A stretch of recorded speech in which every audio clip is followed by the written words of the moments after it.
Welcome to The Explainer. So let's just jump right into it, because today we're unpacking a really wild contradiction surrounding one of the most important topics, literally, of our time. We're talking about Elon Musk's worldview on artificial intelligence. I mean, think about it. He's arguably the single largest force behind the machines we're about to talk about. He's pouring more money, more land, and more silicon into building them than pretty much anyone alive. But at the exact same time, he's its loudest cautionary voice. He often sounds way more like a sci-fi doomsayer than a tech CEO. It's kind of the ultimate architect's paradox, right? Building the exact thing you're terrified might destroy you. And to see exactly where that philosophy leads, we really just need to look at one question he asks. Was I a good bootloader? It's a deeply unsettling, honestly kind of chilling question that he asks about himself, and by extension, about all of us. Like, what does it actually mean to be a bootloader for a machine? Stick with me, because by the end of this explainer, you're going to know exactly what this mysterious question means for the entire future of the human race. All right, part one, the tsunami of AI. Musk basically frames our standard everyday human worries as completely irrelevant compared to what's coming. It's like you're meticulously cleaning up a beach, right? But then you look up and there's a 1,000-foot wall of water hurtling straight towards you. That wall is AI. And the sheer velocity of that wave, it's just staggering. We aren't talking about some vague, distant sci-fi future here. Just walk through this aggressively accelerated timeline with me for a second. Musk predicts that by the end of this year, AI could be smarter than any single human. And if somehow it doesn't happen this year, he guarantees it for next year. Then comes the real mind-bender. By 2030 or 2031, which is what, barely 5 years from now, he states AI will be smarter than all of humanity collectively. The craziest part? He delivers these staggering predictions completely calmly, kind of like someone just reading you the morning weather report. So that brings us to part two, building the machine. How exactly do we get to a reality where machines outsmart all of us in 5 years? Well, you have to shift from abstract timelines to sheer brute force physics and massive industrial scale, which is exactly what Musk is building over at his Memphis supercluster. 100,000. That is the totally unprecedented number of H100 GPUs, those highly advanced, insanely expensive chips that Musk needed to network together to train his AI coherently. When he went to suppliers last year, they flat out told him it would take anywhere from 18 to 24 months to pull that off. But in the race for AI dominance, that's way too slow. Musk demanded the whole thing be done in just 6 months, or they wouldn't be competitive. Actually, scratch that. He didn't just demand it, he forced it to happen.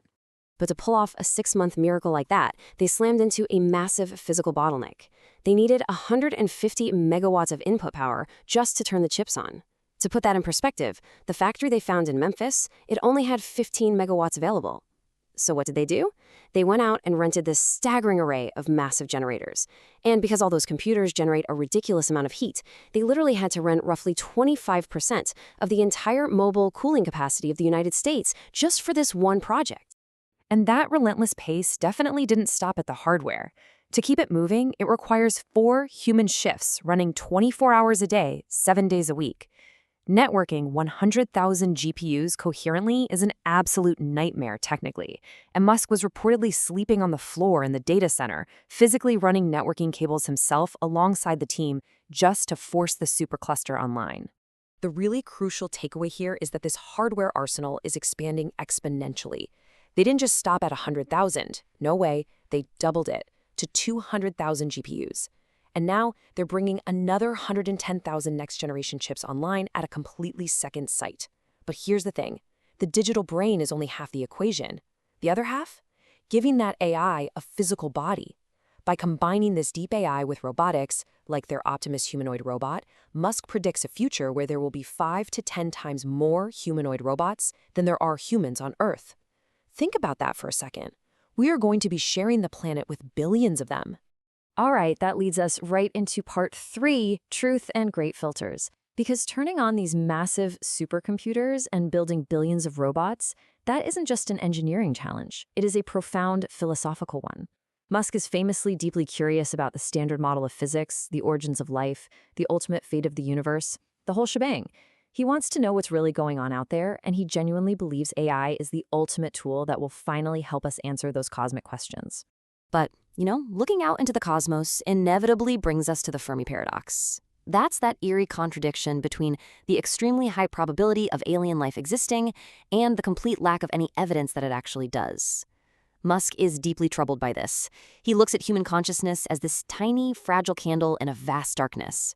The Fermi paradox suggests that advanced civilizations probably hit a great filter, an insurmountable barrier like global thermonuclear war or maybe rogue superintelligent AI that wipes them out before they can spread to other star systems.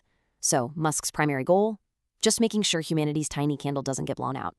And this debate perfectly illustrates how he plans to avoid that great filter when building his own AI. The source material highlights a really critical debate over AI safety right now, presenting two main scenarios.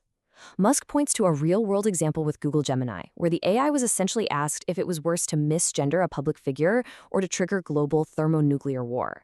The AI famously chose the misgendering is worse. Now, Musk argues this is objectively dangerous. From his perspective, if an AI is trained to prioritize social or political correctness over objective truth, it might one day logically conclude that the absolute best way to prevent a social offense is to simply eliminate all humans. Therefore, his stance is that rigorous adherence to absolute truth is the only way to prevent lethal logic loops and ensure the AI actually loves humanity.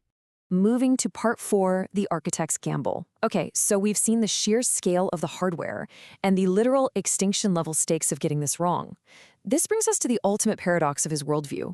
If the risks are this existentially terrifying, why press the pedal to the metal? Why build it at all? Well, Musk openly agrees with AI pioneers like Geoffrey Hinton that there is a tangible, highly significant slice of the pie chart dedicated to the outright annihilation of our species. He puts the risk at about 10 to 20%, so let's call it 15%. It is incredibly striking that the very man building this technology acknowledges a 1 in 5 chance that it ends absolutely everything. Yet, he looks at the remaining 85%, which he sees as a future of endless robotic labor, virtually free energy, and total superabundance, and he decides, you know what, those are pretty good odds. But why take that gamble in the first place? It all comes down to his participants' philosophy. Musk recalls starting SpaceX way back when people just called him Internet Guy and thought he was a complete fool. He reasoned then that a small chance of success is way better than no chance at all. And he's applying that exact same logic to AI. He realized that this transition to digital superintelligence, it is happening with or without him.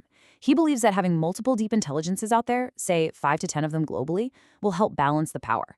Ultimately, he'd much rather be an active participant shaping the safety of it than just sitting on the sidelines as a helpless spectator. Like he says, for your own quality of life, it's just better to be an optimist and wrong than a pessimist and right. Which brings us to part 5, the biological bootloader. Prepare yourselves for this one, because we are pivoting from what is actively being built to the profound and honestly diminishing role that humanity is going to play in this new world. Because if these machines are taking over all the heavy lifting of intelligence, where does that leave you, me, and our biology? Musk's answer to this is his parallel project, Neuralink. And here is the basic equation for it. Step 1, identify the bottleneck. Right now, human output is just painfully slow. Typing on your phone outputs less than 1 bit per second. Step 2, solve the hardware limit. By implanting brain-computer interfaces, we can massively increase our input and output bandwidth. Now, while Step 3 currently focuses on some truly incredible medical fixes, like allowing quadriplegics to control computers with their thoughts or literally curing blindness, the ultimate long-term goal is species augmentation. It's basically a desperate attempt to directly compete with AI, so we aren't just completely left in the dust. But even with all these sci-fi cybernetic augmentations, here is the absolute gut punch of this reality.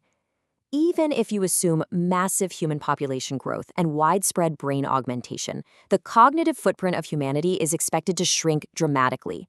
Musk expects human intelligence to very soon become less than 1% of the planet's total intelligence. Meanwhile, digital intelligence is going to represent well over 99% of the global mind. And honestly, the projection goes even further than that. Just let the sheer scale of this quote sink in for a second. Collective human intelligence will be probably 1 billionth that of digital intelligence. 1 billionth. He is saying this about you, your children, and literally all of human history. But what's really fascinating here is that, to Musk, this isn't a tragedy at all. He delivers this so calmly because he just sees it as a natural graduation of intelligence on Earth. Which brings us right back to where we started. In computing, a bootloader is this tiny, temporary piece of code that literally only exists to start up the main operating system. And once that main system is running, the bootloader is completely useless. It's no longer needed. The most powerful builder on Earth has looked past the horizon of our species and asked himself, was humanity's entire history simply the stepping stone designed to birth digital superintelligence? Were we just the biological bootloader? It's a question that reframes our entire existence, doesn't it? And it's one that leaves us entirely at the mercy of the machines we are racing to build today. So what do you think?